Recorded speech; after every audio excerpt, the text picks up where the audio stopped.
Mientras más evidentes son sus errores, sus desatinos y sus excesos, Rafael Correa reacciona con más arrogancia, intransigencia y vanidad. Muchos dicen que lo que quiere Correa es que lo voten para no tener que afrontar las consecuencias de la crisis económica que él causó y que se viene con fuerza. Otros dicen, en cambio, que simplemente no se da cuenta de lo que está pasando porque no es, como yo siempre lo dije, el hombre preparado, inteligentísimo que la propaganda oficial creó durante 8 años y medio y que muchos ecuatorianos lamentablemente lo creyeron.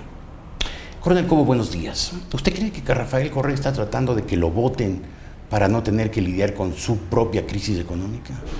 La prepotencia y la necedad de este gobierno tiene parte en los dos temas que usted ha manifestado. En primer lugar, porque la estrategia de ellos es la confrontación, y claro, dentro de esa confrontación está también la victimización frente a la opinión pública nacional e internacional, pero también porque Correa no tiene la casta de estadista.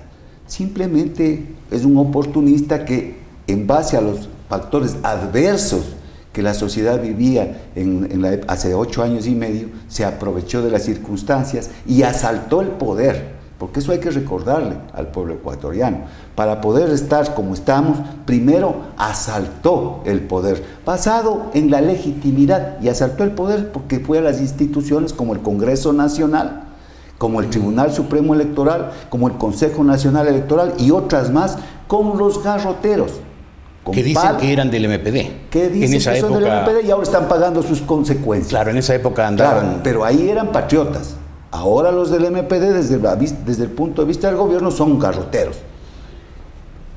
Asaltaron el poder. Y entonces allí consolidaron su objetivo. ¿Cuál era el objetivo? El objetivo era el control absoluto del poder. Por eso estamos pagando esas consecuencias. No estamos viviendo una democracia. Y no lo ha dicho únicamente Correa, porque Correa lo ha dicho públicamente. No, yo soy el Estado, soy el Ejecutivo, el Legislativo, el Judicial, el jefe de todos los poderes. Eso la consolidación total. La democracia, claro.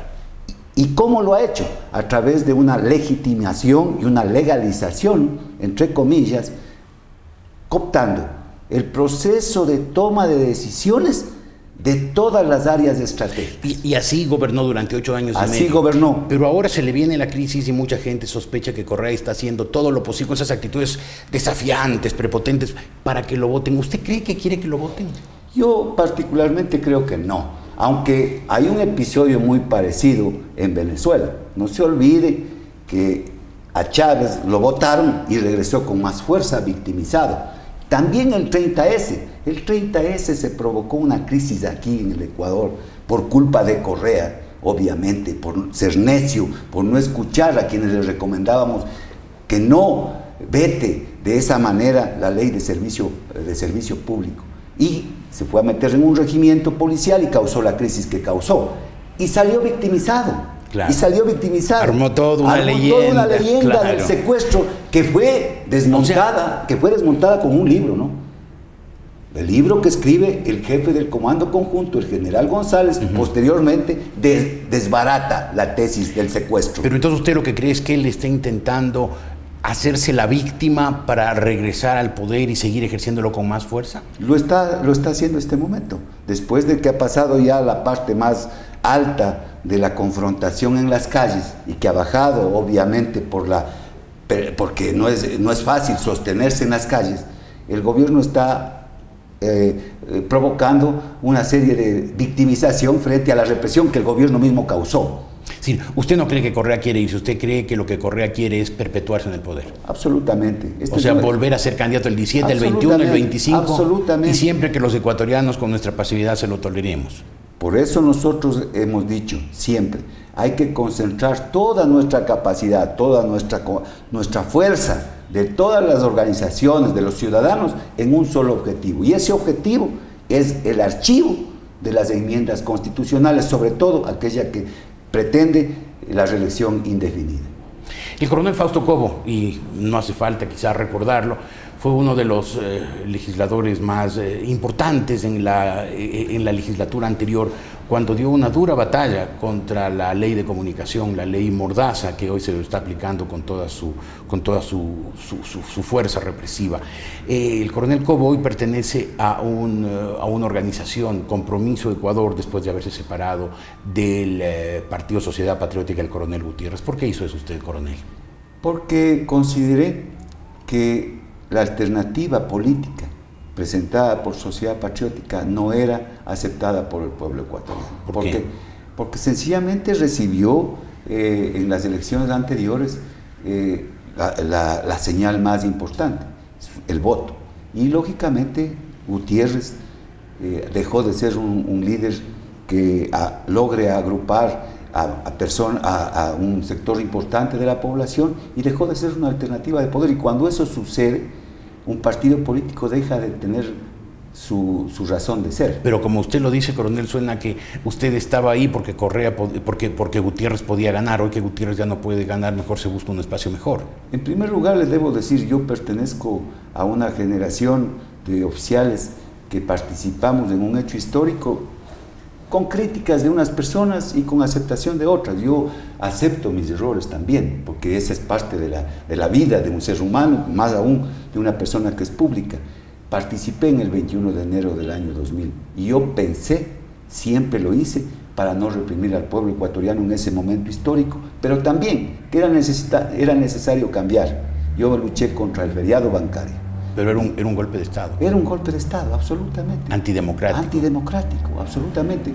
Pero, ¿no es cierto? Entonces hay que criticar todo en su conjunto. Ahora quienes critican, ¿no es cierto?, la participación en las calles de los ciudadanos dicen, es ilegítimo. Yo creo que la legitimación estaba en las calles. Y cuando a mí me dieron una disposición de reprimir al pueblo ecuatoriano, yo dije no. No hay cómo reprimir porque nosotros habíamos llegado del CENEPA vencedores y no podíamos apuntar con nuestra arma a nuestro propio pueblo. ¿El gobierno de Maguad le dio a usted la orden de reprimir? No, mire, justamente esto es importantísimo resaltar. El artículo 159 de la Constitución, y es lo que están viviendo ahora los comandantes militares frente a la inseguridad jurídica. Dice lo siguiente: las autoridades de las Fuerzas Armadas y de la Policía Nacional serán responsables por las órdenes que impartan.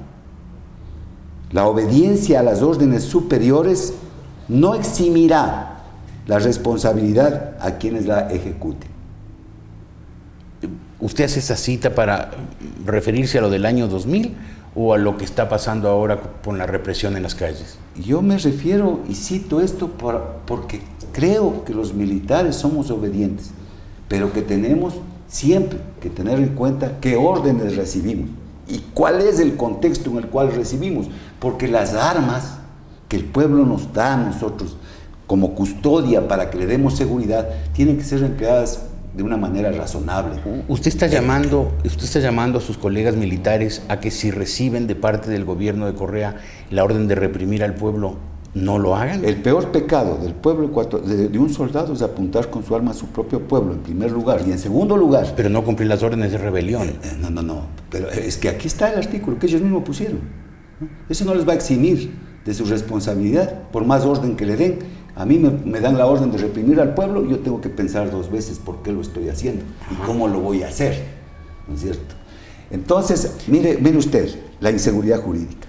La Constitución de la República dice ahora, porque lo pusieron ellos, los del gobierno de la Revolución Ciudadana, que la misión fundamental de las Fuerzas Armadas es la defensa externa, la defensa de la soberanía y la integridad territorial. Sacaron de la Constitución la tarea que tenían las Fuerzas Armadas de apoyo al desarrollo, de ser garantes de la institucionalidad y de participar en la seguridad interna. Lo sacaron, porque dijeron que eso es las Fuerzas Armadas ecuatorianas han sido represoras, infiltradas de la CIA y todo un discurso. Lo sacaron. El 30S resulta que no tenían a dónde mirar y pedir auxilio. Pidieron a las Fuerzas Armadas ecuatorianas y todos fuimos testigos que el jefe del Comando Conjunto salió en una cadena nacional siendo nuevamente árbitro de la democracia. Entonces, escupen al cielo para que les caiga en la cara. Pero más allá de eso, como el 30S les sucedió aquello, entonces reformaron la Ley de Seguridad Pública y del Estado, en contra de lo que dice la Constitución. Y eso lo saben los militares. Por eso es que están proponiendo una enmienda para arreglar el asunto. Una de las enmiendas se refiere precisamente a eso. Para incorporar. Quiero, sobre el ánimo que reina hoy en los cuarteles y que usted debe conocerlo por sus antecedentes militares, quiero preguntarle después. Pero este momento quiero ir un poco más a la coyuntura. La crisis económica, la mayor parte de los conocedores dicen que se viene con mucha gravedad y que va a causar, va a tener repercusiones políticas hondas. ¿Usted lo ve así? Yo creo que sí, por la irresponsabilidad del gobierno. Este gobierno ha estado acostumbrado a la abundancia y lógicamente cuando uno tiene recursos en exceso, todo le resulta un poco más fácil, incluyendo en lo militar. Cuando uno tiene medios superiores al adversario, no necesita pues, pensar mucho en estrategias. Entonces este gobierno está frente a ese escenario. Se acabaron las vacas gordas, se acabó aquella bonanza, despilfarraron el dinero. Nadie está criticando que hayan construido carreteras, que hayan mejorado la infraestructura. El problema es con cuánto dinero lo hicieron y quién ha fiscalizado. Claro, porque hoy se habla de que hubo sobreprecios y que la fiscalización nadie sabe nada, no hay algún día lo sabremos. Y parte de la confrontación ahora en las calles y de la utilización de las calles para dar nuestras opiniones es justamente aquello, la falta de institucionalidad. Ya. Ahora, usted dice Correa no quiere irse. Correa, si hace falta, reprimirá para mantenerse en el poder. ¿Usted cree que va a ser candidato en el año 17 y usted cree que puede ganar limpiamente? Limpiamente no va a ganar. Nosotros estamos recorriendo el país. En este momento... ¿Nosotros son quiénes? Nosotros, los de Compromiso Ecuador, los actores políticos que con Guillermo Lasso. Usted está trabajando en la candidatura de Lasso. Yo estoy en el colectivo Compromiso Ecuador y pienso que Guillermo Lasso es una opción para el 2017 y estamos allí en la búsqueda de archivar las enmiendas constitucionales. Ese es el objetivo primordial ahora. Ya, ahora, hay gente que supone que Guillermo Lasso está tan metido en esa campaña contra las enmiendas porque él sabe o supone que a Correa él mano a mano no le puede ganar y entonces la única manera es archivar las enmiendas. ¿Hay algo de eso? No lo creo. Yo pienso que lo importante para arreglar muchos asuntos que el pueblo ecuatoriano se ha manifestado es justamente arreglar lo político. Y en lo político lo que hay que arreglar es justamente que se cumpla lo que dice la Constitución. Lo que está planteado en la Asamblea Nacional no son enmiendas, son reformas constitucionales. Evidente. Y por consiguiente tiene que tener un tratamiento diferente, consultarle al pueblo ecuatoriano. Si nosotros solucionamos ese problema, que es estructural, estamos complementariamente solucionando muchos problemas que en el futuro se pueden dar. Pero entonces, ¿usted cree que en una contienda limpia Correa es derrotable en las urnas? Desde luego que sí, desde luego. Ahora, que sí. ¿Lo permitirá Correa? Ese es el otro problema. ¿Usted teme un fraude? Pero todo el proceso es tramposito, pues, obviamente. Todo el poder, pero con este proceso vamos a llegar previsiblemente a las elecciones del año 17. Ese momento a lo mejor le siguen faltando a Correa votos para ganar la elección. ¿Hará trampa, hará fraude? Es que los antecedentes así lo determinan, y no solamente aquí, sino en los países que siempre han estado de amiguitos con el gobierno de la Revolución Ciudadana y que ahora están pasando una crisis de corrupción, de desatinos en el tema político y que están justamente pasando una crisis profunda. O sea, usted se refiere a Venezuela. Me refiero a Venezuela, a Brasil. En Brasil se está viviendo también una crisis de corrupción importante. Claro, pero ahí no ha habido sospechas sobre las elecciones, que sí las ha habido en Venezuela. Pero en Venezuela obviamente el asunto es más ¿usted cree que Correa, cómo le pasó a Chávez? No tiene escrúpulos, este gobierno no tiene escrúpulos. Y el Consejo Nacional Electoral es un satélite del Ejecutivo. Claro. Allí nadie puede participar de una manera democrática. ¿Y usted cree que los pusieron ahí esos señores para que, si es que hace falta, hagan un fraude? Mira, todos los procesos de toma de decisiones de las áreas estratégicas, y lo electoral es un área estratégica, está tomado por el correísmo.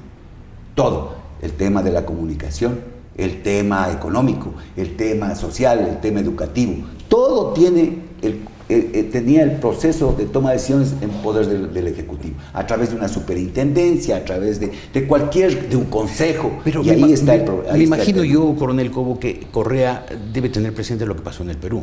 Después de 10 años de gobierno del presidente Fujimori, una tercera elección, Fujimori ganó, hubo dudas, y lo que logró es que al día siguiente la gente se lance a las calles, diga, si por la vía electoral no se le puede ganar porque se las arregla para de cualquier manera ganar, incluso haciendo fraude, pues hay que tumbarlo, y lo tumbaron. Correa podría temer eso, que si en el 17 resulta que por arte de Birli-Birloque el tipo vuelve a ser elegido, al día siguiente la gente diga, no, por la vía electoral no es, vamos a las calles.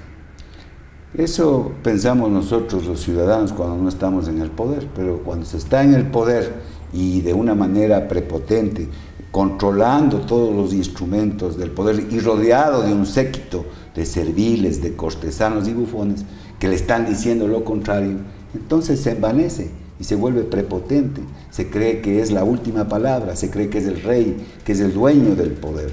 Y obviamente las consecuencias, la historia lo determina, como usted está manifestando, que cuando se abusa en el ejercicio del poder, se pagan las consecuencias. Muy bien, coronel, tengo que hacer un pequeño corte. Volveremos enseguida. Preguntaré cuál es el ánimo que, me imagino yo que usted debe saber, reina en los cuarteles ahora que empieza el presidente Correa, en vez de negociar los problemas políticos, solucionarlos por la vía política, querer solucionarlos por la vía militar mediante la represión. Seguimos con el coronel Fausto Cobo, miembro del colectivo Compromiso Ecuador. Coronel Cobo, ¿hasta dónde llevarán los militares su adhesión al gobierno ahora que parece que el presidente Correa, en vez de solucionar los problemas políticos por la vía política, quiere solucionarlos por la vía militar mediante la represión? Los militares ecuatorianos están conscientes, y siempre lo hemos estado, que nos debemos al pueblo ecuatoriano. La doctrina ecuatoriana, contrariamente a lo que dicen los revolucionarios, pseudo revolucionarios que están en el poder, no han sido jamás infiltradas por ninguna potencia extranjera, ni por la CIA, ni por el imperialismo. Es una doctrina que a través de la historia se formó, y esa doctrina es una capacidad estratégica que nos ha permitido ganar dos guerras, la primera interna y la segunda externa. Esa capacidad estratégica la cuidamos y los militares lo conocen. Entonces, esa doctrina dice claramente que no nos debemos a un gobierno de turno. Las Fuerzas Armadas son estructurales, se deben a la nación, a los grandes objetivos nacionales. Entonces, yo tengo confianza en que nuestras Fuerzas Armadas de ninguna manera son iguales al ejército popular que existe en Venezuela. Las Fuerzas Armadas venezolanas dejaron de ser tales. Pero el modelo ecuatoriano es muy parecido al venezolano, y parte esencial de lo que se hizo en Venezuela, lo que se sigue haciendo durante el chavismo, es tener unas Fuerzas Armadas sometidas al poder, convertidas en brazo armado del gobierno. ¿No? Absolutamente. ¿No lo ha intentado aquí Correa? Desde luego, este gobierno en primer lugar es antimilitarista, sobre todo un sector del gobierno que llegó del sector terrorista, ¿no? Y que está también enquistado en el gobierno. ¿De quién hablamos? Del Alfaro Vive Carajo, por ejemplo. Ellos son parte del gobierno. Absolutamente, son parte del gobierno, y también sectores radicales que han sido contrarios a las Fuerzas Armadas. El discurso inicial de este gobierno fue ese: hay que debilitar las Fuerzas Armadas en el sentido de que quitarle las tareas fundamentales que estaban en la Constitución. Ya lo hemos manifestado en esta misma entrevista. Por ejemplo, también entrar, ¿no es cierto?, en la toma de decisiones institucional, profesional de las Fuerzas Armadas, abriendo un espacio para que la instancia superior del ascenso de los generales, por ejemplo, del mando, que es estructural, lo tome el ministro de Defensa Nacional, politizando de esa manera el ascenso de los generales. Antes, el Consejo Supremo de las Fuerzas Armadas era la última instancia. Hoy es el ministro de Defensa Nacional. Con todo lo cual, no tenemos hoy unas Fuerzas Armadas, o al menos un alto mando correísta debido al gobierno y no al Estado. Las Fuerzas Armadas han vivido siempre problemas, han tenido que vivir los asuntos políticos del Estado y han tenido muchas veces que suplir espacios que lamentablemente la política le ha ocupado. ¿Hoy qué pasa? Hoy creo yo que el mando está en una disyuntiva. Sabe lo que tiene escrito en la Constitución, sabe que esa es su misión constitucional y que las órdenes que reciban tienen que ser analizadas sesudamente, responsablemente, para utilizar el poder militar exclusivamente en lo que tengan que hacerlo en beneficio de los grandes objetivos nacionales. Apareció, por ejemplo, Correa en una tarima convertida a Carondelet, lo convirtió en tarima militar en el ascenso de oficiales de la Guardia Presidencial, y ahí apareció un teniente coronel, ¿no?, que ha estado 5 años, según la información que se tiene, al lado de Correa, ahí en el correísmo. Y claro, ya acostumbradito ahí a los temas, dio un discurso. Claro, al discurso, dio un discurso allí medio político, apoyando la revolución. No medio político, absolutamente político, groseramente político. Absolutamente, pero eso es un caso aislado. Yo pienso que... Pero ese teniente coronel sigue en el ejército. Claro, entonces lo que hay que exigir la opinión pública es que sea sancionado. Ahí hay otro problema. ¿Sabe cuál es el jefe de la Guardia Presidencial? No. El jefe de la Guardia Presidencial es el general Castro. El general Castro es el comandante táctico del ataque al hospital, ¿no?, de la operación del 30S. Entonces él es el jefe de la Guardia Presidencial, el general Castro.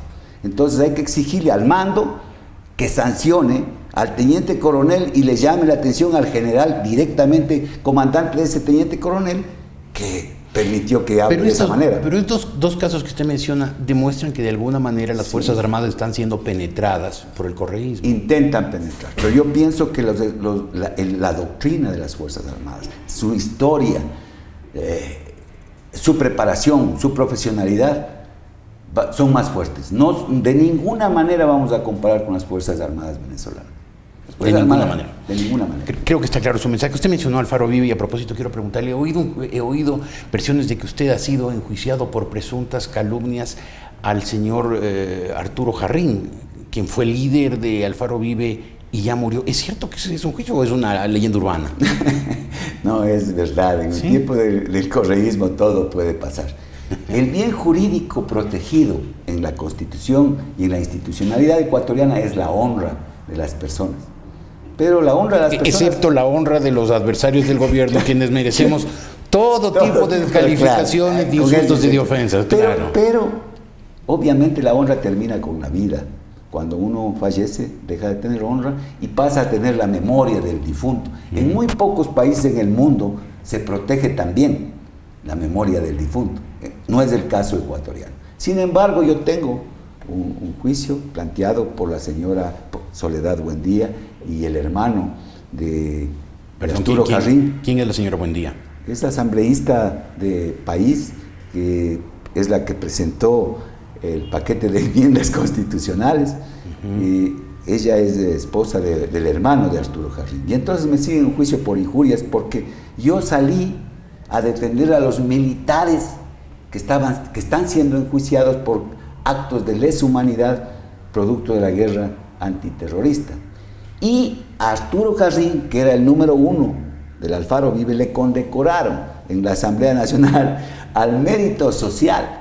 Al líder de Alfaro Vive. Claro, con una condecoración póstuma. Póstuma, exactamente. Entonces yo salí a los medios de comunicación y dije que eso era una apología del delito. Pues yo le condecoro a una persona que mató, lideró una organización que secuestró, que robaron armas de los rastrillos militares y policiales, que mataron policías, que mataron militares civiles. Es una apología del delito. Y que también, obviamente, yo protestaba y defendía a los militares, y que algún día, cuando el poder correísta se acabe, también nosotros hemos de nombrar una comisión, como ellos lo han hecho, pues, para que investigue cuáles son los actos de lesa humanidad. Y uno de los actos de lesa humanidad, por ejemplo, que debe ser investigado desde mi punto de vista, es el ataque al hospital, el 30S. Claro, por supuesto. Entonces, el juicio me cayó encima. Entonces yo... O sea, juicio por injurias al muerto. ¿Y ese juicio sigue? Sigue, ahí está. Ese es uno de los procedimientos de este gobierno: va a atemorizar, enjuiciar, criminalizar, perseguir. Ahora, dígame una cosa, coronel Cobo. Usted ha sido un adversario fuerte del gobierno. Yo lo recuerdo en la Asamblea, en el periodo anterior de la Asamblea Nacional.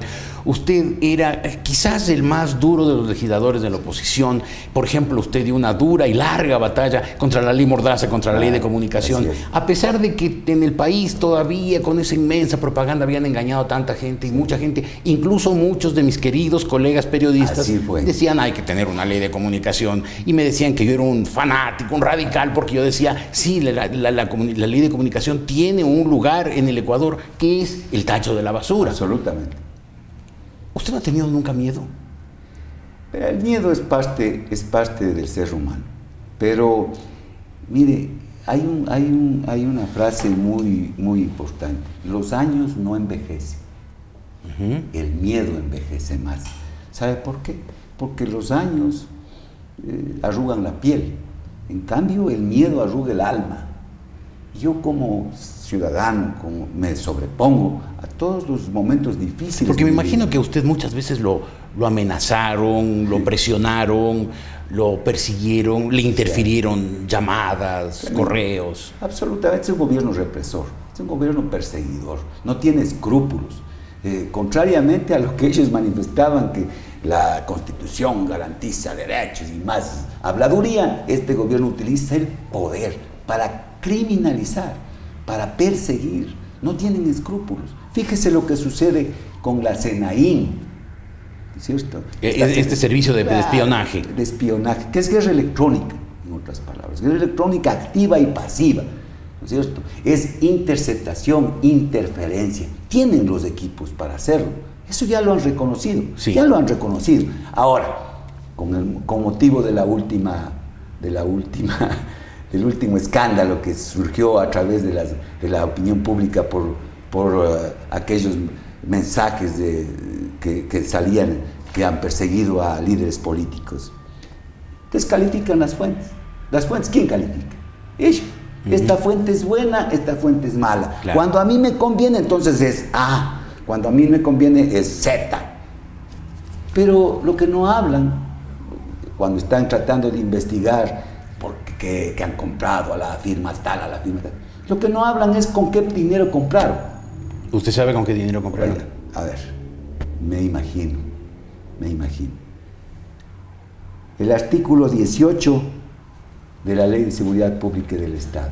¿Se acuerda cuando criticaban, hablaban, gritaban contra los fondos reservados? Claro. Porque decían que utilizar los fondos reservados era un crimen, que era una corrupción, que con eso mataban, perseguían.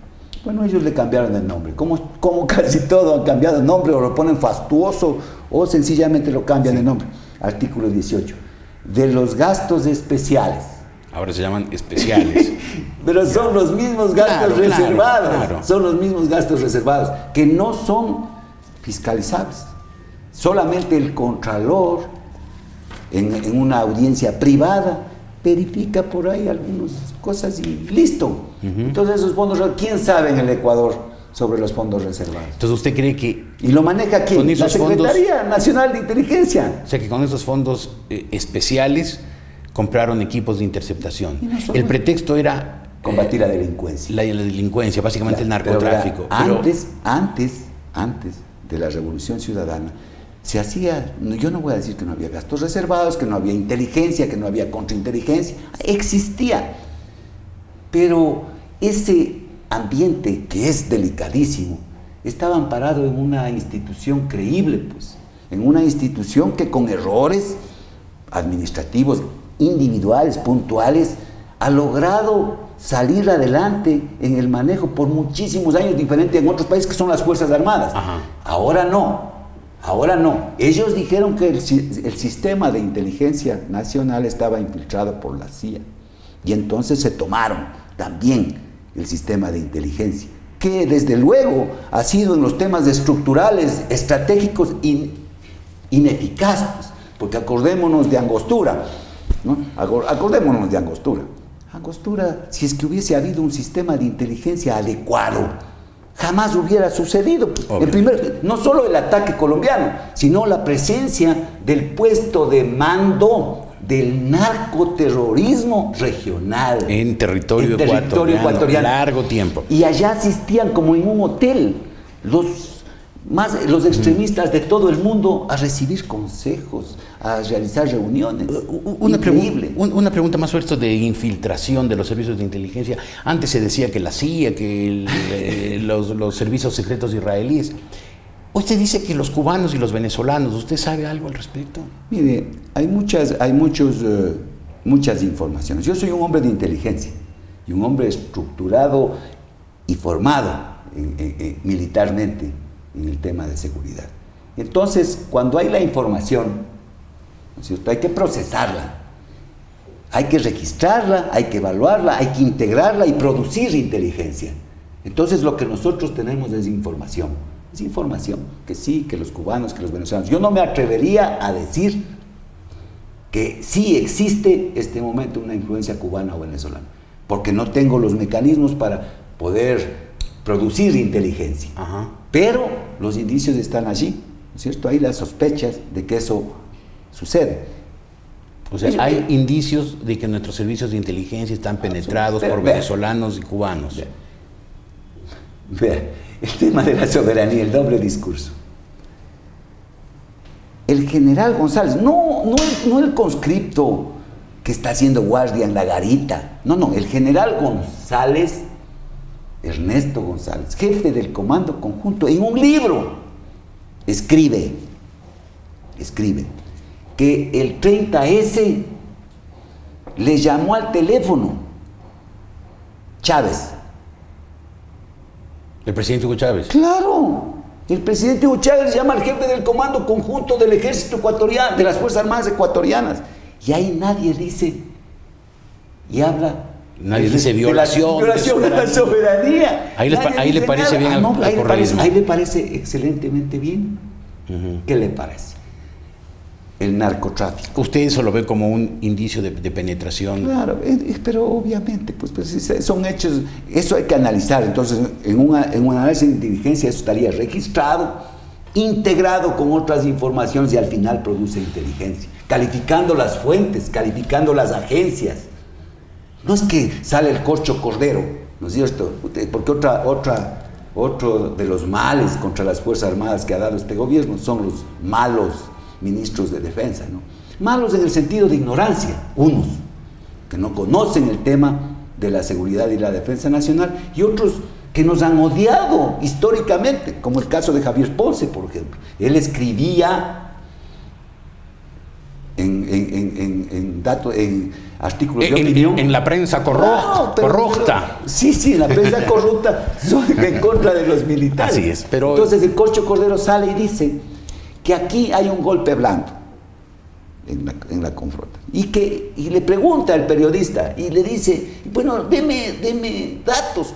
Dice, verá, aquí tengo un video que me dio. ¿Y quién le dio? Me dio un coideario que grabó, dice, en un bus de transporte público, y que ahí 2 o 3 venezolanos hablaban y decían que con los ciudadanos del bus que participaban en ese movimiento de transporte, que no permitan que se convierta el Ecuador en Venezuela, porque ahí el chavismo... Esa era la prueba del golpe blanco. Esa era la agencia, esa era la fuente. Así manejan los temas de la seguridad nacional. Coronel, tengo que hacer otro corte. Volveremos enseguida con la última parte de esta entrevista.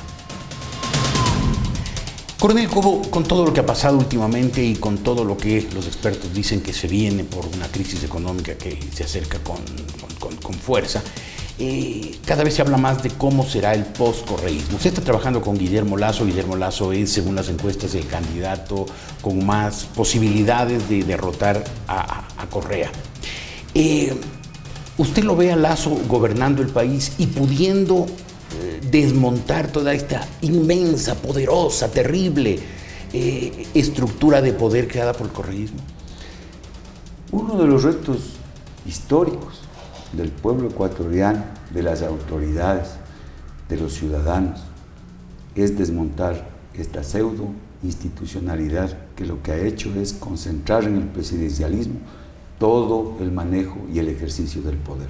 Pero esa estructura está llena de candados para que Correa, aún fuera del poder, siga siendo el dueño del poder. Un socialista, porque cuando usted habla de ese tema, entonces le saltan los correístas y le dicen que no es así. Un socialista, como es Enrique Ayala Mora, su tesis es una asamblea constituyente, para poder desmontar el tema. Pero, más allá de eso, con la respetabilidad que eso merece, el gobierno que llegue después del correísmo tiene que ser un gobierno legitimado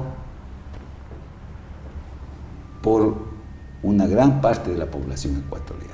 Esa legitimación tiene que dejar a un lado las ideologías. Este no es el momento de las izquierdas, de las derechas, del centro. Usted está llamando a un gran acuerdo nacional. A un gran acuerdo nacional. Si eso no ocurre, va a ser muy difícil que ese gobierno pueda gobernar. Pero aún con un gran acuerdo nacional, aún con un gobierno con un gran apoyo popular y con toda la legitimidad democrática, ¿usted ve alguna manera de desmontar el correísmo sin otra asamblea constituyente que termine con esta constitución y que todas las leyes conexas que hicieron para que Correa siga gobernando por los siglos de los siglos? Es que esa batalla electoral que tenemos que dar los ecuatorianos que estamos en orilla contraria del correísmo tiene que buscar también la consolidación legislativa. Si es que eso no se consigue, va a ser muy difícil que se pueda administrar este conflicto que creó el correísmo y que nos deja como herencia. Pero aún con mayoría legislativa eso no se desmonta. No, yo pienso también que que la vía más adecuada es una nueva constituyente, indudablemente, porque los temas son estructurales. Hay que desaparecer, por ejemplo, muchas novelerías, como es esa función de participación ciudadana, que no ha servido para nada más que para poner a los correístas en los puestos más importantes. Si usted ve la historia ecuatoriana, cuando se acabó la era de Flores, hubo que terminar la constitución que hizo Flores para sí. Así es. Lo mismo ocurrió con García Moreno, y la Carta de la Esclavitud y la Carta Negra desaparecieron. Igual debe desaparecer la Carta de Montecristi cuando termine el correísmo, porque esa constitución fue hecha no para el Ecuador, sino para el poder absoluto de Correa. No, sí, estamos totalmente de acuerdo. Yo creo que la sabiduría, que no solamente es conocimiento, sabiduría no es conocimiento solamente, sino también comprensión de los fenómenos políticos, económicos y sociales, tiene que prevalecer en ese gobierno. Por eso yo llamo al pragmatismo político, al pragmatismo en el sentido de que ese acuerdo nacional deje los sectarismos, deje a un lado todo aquello que se enmarca en las ideologías y que lo que hacemos es el juego al correísmo. Ahora mismo en las confrontaciones, en esta lucha por lograr el tema del archivo de las enmiendas, felizmente todos los sectores ya han coincidido en el camino de que hay que archivar esas enmiendas, y esa es la tesis, ese es el objetivo primordial. Asimismo se puede lograr otros acuerdos para poder llegar a desmontar eso que realmente va a ser muy difícil y que tendrá que hacerlo mediante hombres y mujeres confiables. Y usted ve a los distintos sectores políticos ecuatorianos declinando sus legítimas aspiraciones para apoyar una sola candidatura y hacer un gran acuerdo nacional en su torno. Lamentablemente le debo decir que no. Hay sectores sectarios todavía en la sociedad ecuatoriana. Ahora mismo, cuando uno quiere salir a protestar, cuando uno quiere salir a manifestarse en contra del correísmo, aparece el discurso, que mucho discurso de este es tomado del propio correísmo, ¿no? Hay con infiltrados, con una serie de artimañas, que tal y cual persona no debe estar en la calle, junto a ellos.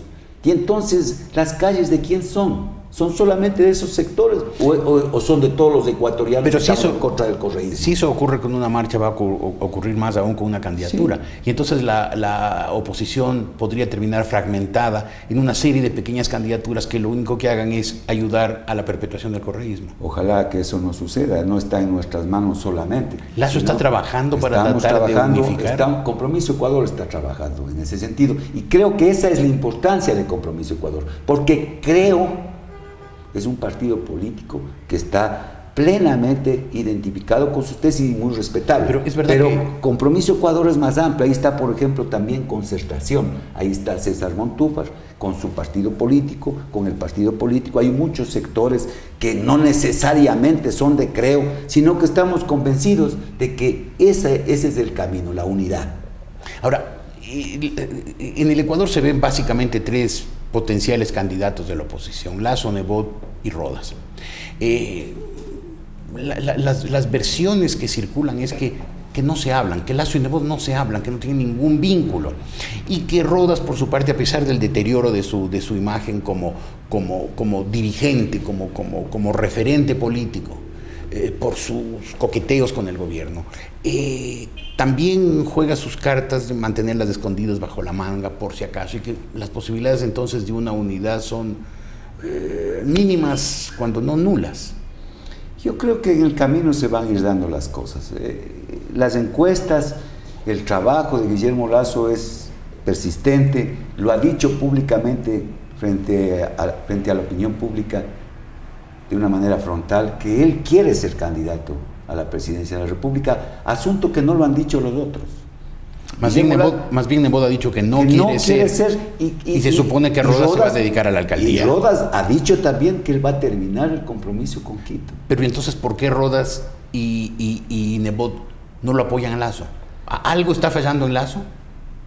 Mire, todos tenemos que hacernos una autocrítica. Yo pienso que eso es parte de la generosidad que en este momento todos los líderes políticos tenemos que tener. Una gran generosidad para priorizar el gran acuerdo nacional. Si es que hay algún inconveniente de comunicación, pienso que tenemos que solucionarlo. Pero hay también intereses, ¿no?, regionales, del partido político que apoya a Nebot, que es el Partido Social Cristiano, y que seguramente ellos también tienen aspiraciones electorales. Pero en el camino se irá solucionando y creo que se consolidará la candidatura de Lasso porque es la que mayores posibilidades tiene. ¿Usted lo ve a Lasso como un presidente de transición mientras se desmonta el correísmo para después volver o avanzar hacia una normalidad democrática posterior a estos líderes? Yo creo que sí, su propia vida así lo determina. Mire, a él, ¿de qué le acusan? De ser banquero, de ser un banquero que ha tenido que ver en el proceso de toma de decisiones del feriado bancario. Yo les debo decir que soy uno, ya lo dije aquí en este programa, yo soy una de las pocas personas en este país que estuvo preso y que acepté estar preso por pelear contra el feriado bancario y otros asuntos del gobierno de Maguad. Jamás yo he conocido de que Guillermo Lasso ha participado directamente en el proceso del feriado bancario, lo que sí ha sucedido con otras personas, como por ejemplo Pedro Delgado, porque este gobierno que ha nombrado comisiones por todo lado, nombró pues una comisión especial para que investigue el tema del feriado bancario, liderado nada más y nada menos que por Eduardo Valencia, un economista de izquierda respetable. Y en ese informe no aparece Guillermo Lasso, aparece por ejemplo Pedro Delgado, como uno de los responsables en el proceso de toma de decisiones del feriado bancario en la CFE. Estamos hablando de Pedro Delgado, el primo hermano de Rafael. Claro. Entiendo que es primo hermano, el primo de Correa. Y Guillermo Lasso, en la última sesión de esa comisión de las enmiendas en Cuenca, donde participamos nosotros y fuimos agredidos verbalmente, inclusive por mucha gente que estaba allí en cuatro paredes, disque socializando las enmiendas. Allí lo dijo Guillermo Lasso al presidente de la asamblea, de la comisión: usted, señor, le dijo, usted fue funcionario del Banco Tungurahua, pues, en el feriado bancario, al señor Cassinelli.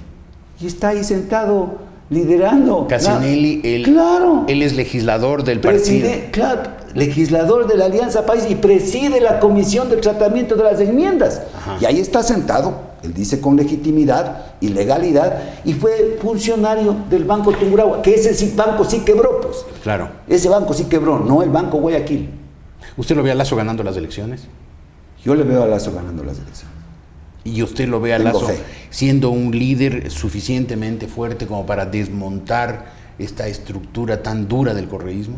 Yo creo que su vida lo determina. Es un exitoso empresario, banquero. Es que va a haber que enfrentar al correísmo. Hay que enfrentar al correísmo. Porque no se puede, la tesis del perdón y olvido sería lo peor. No. Porque todos los abusos, los excesos, los atropellos hay que se han cometido, hay que fiscalizarlas. Y los responsables tienen que pagar ante la ley.